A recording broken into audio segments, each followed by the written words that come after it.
Hi Giselle, Professor Ball here. How's it going? During the course of the semester, we only have 2 more weeks, but during the course of the semester, you're either going to get feedback from me where I insert information or comments into the paper, and then I will either do that or then I'll do a video where I go over your essay, and that's what I'm doing now.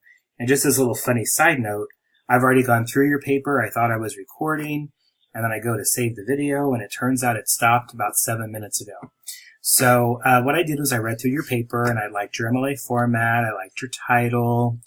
I thought you give good background, and I did some comments on the we did to the next. So from vision or overdose, death or overdose, revise that. The repetition, county about this area.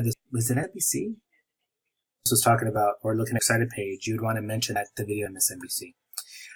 Almost information at the, so this would need to be a page is nearly actually with the journalist's names, and then this is episode. But so this is the feedback, and let me know if you have any questions. Thanks.